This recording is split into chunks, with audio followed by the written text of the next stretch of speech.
Le thème de ce message est « Vous n'êtes en compétition avec personne ». Oui, vous n'êtes en compétition avec personne. La vie n'est pas un stade dans lequel chacun doit courir pour dépasser l'autre. On n'est pas en concurrence. Je veux te dire, mon frère, ma soeur, à toi qui suis cette vidéo, tu n'es en compétition avec personne. Dieu, quand il a créé les cieux et la terre, il a créé l'homme et la femme. Et quand il a fini de les créer, Adam et Ève, il les a bénis. Il dit, soyez féconds, multipliez, remplissez, assujettissez et dominez la terre. Donc, on est nombreux sur la terre, c'est la volonté de Dieu. Et on ne peut pas vivre seul. Donc, dans une famille, il peut y avoir plusieurs enfants, mais Dieu ne vous a pas fait plusieurs pour que vous soyez en compétition. Dans un quartier, il peut y avoir plusieurs personnes, mais Dieu ne vous a pas mis dans ce quartier pour que vous soyez en compétition. Dans une salle de classe, il peut y avoir plusieurs élèves, et il doit y avoir plusieurs élèves, mais ce n'est pas pour qu'ils soient en compétition. Dans un service, il y a plusieurs personnes. Le personnel, ils sont nombreux et les gens sont là.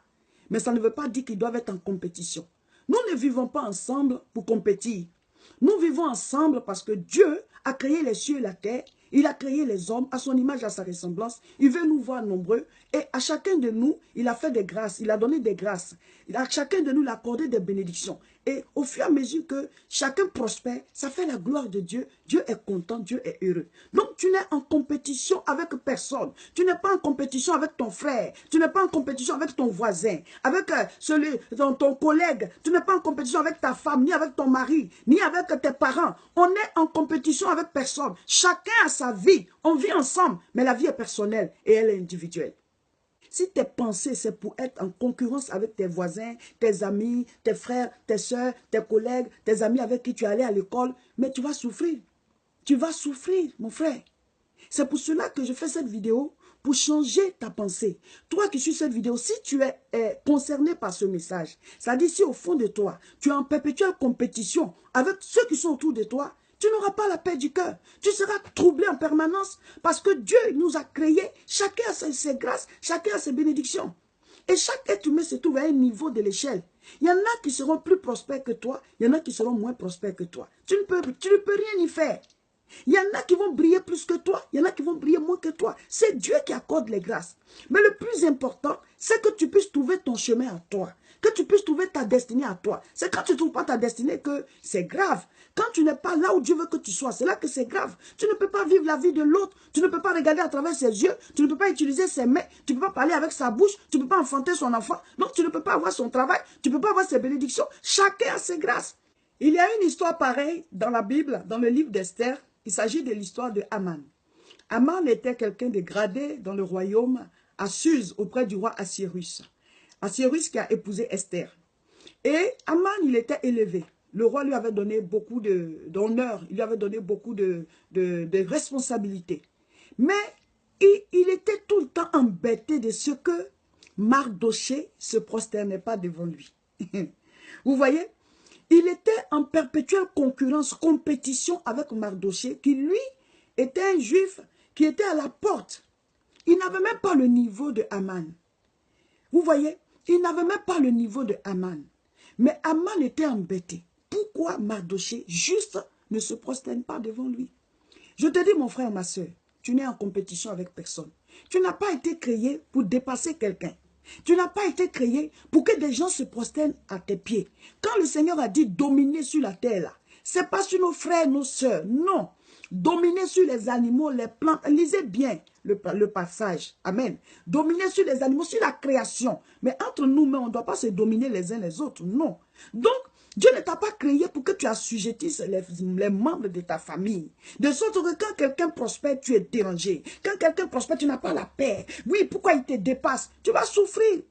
Tu vas souffrir parce que c'est Dieu qui a créé les cieux et la terre. Béni qui veut. Libérez vos pensées de l'envie de dépasser autrui ou d'être en dessous de telle ou telle personne. Ce n'est pas la bonne manière. Ce ne sont pas les bonnes pensées. Vous ne serez pas en paix. Et finalement, vous n'allez pas accomplir votre destinée. Vous n'allez pas accomplir votre destinée. Dans le cas de Haman, c'était ça. Il était dérangé par Mardoché. Finalement, il est allé faire une potence, un bois. Parce que comme il a beaucoup d'autorité dans le royaume, il s'est dit, il va créer une situation pour qu'on puisse prendre Mardoché à ce bois, pour que lui il ait la paix. Il faut que Mardoché meure. Mais Madoché, déjà, il n'a rien. Toi, tu as tout. Tu as quel problème, Aman? Et il y a des gens comme ça. Tu as déjà tout, mais tu es embêté par le peu que l'autre a. Tu es embêté parce que l'autre aussi il est en train d'être béni. Ou alors parce qu'il t'a dépassé. On s'en fout de ça. Tu n'es pas venu accomplir la destinée de quelqu'un. Tu es venu accomplir ta destinée. Dieu t'a envoyé, concentre-toi sur ta vie. Et finalement, sur cette potence qu'il a fait faire là, à la fin, c'est lui, Aman, qui a été pendu dessus. Vous voyez? Tout simplement parce qu'il n'était pas concentré sur sa propre vie. Au lieu de se concentrer sur ses grâces et bénédictions, jouir de la vie, de toute l'autorité qu'il avait, il avait les yeux sur les autres, sur Madoché, tout autour de lui. Parce qu'il était en perpétuelle compétition avec les autres. Je répète, vous n'êtes en compétition avec personne. Concentrez-vous sur votre vie. Je suis Seka Olga, pasteur à l'église évangélique La Moisson de France. Nous prions tous les dimanches de 10h à 13h, c'est à Tourcoing. Tourcoing, c'est Lille et l'adresse c'est 48 rue Saint-Omer, 59 200. Vous pouvez venir de partout. Une fois par mois, nous faisons de grandes croisades de prière au niveau de Paris, précisément à Aubervilliers. L'adresse est 29 rue Sadi Carnot, 93 300. Et la prochaine croisade, c'est pour le samedi 17 mars. À retenir, samedi 17 mars à 14h30, tous à Aubervilliers dans la même salle. Et vous pouvez toujours nous appeler au 0033 751 51 25 16. Pour me suivre régulièrement et recevoir tous nos programmes d'activité spirituelle, veuillez vous abonner à cette page. Cliquez juste là où il y a le doigt. Voilà, cliquez dessus. Et cela voudra dire que vous êtes abonné. Et chaque fois qu'on va mettre les vidéos en ligne, vous allez les recevoir. Et n'oubliez pas de partager cette vidéo afin d'aider tous ceux qui sont troublés dans leur esprit et qui pensent qu'ils sont en compétition avec quelqu'un. À la prochaine.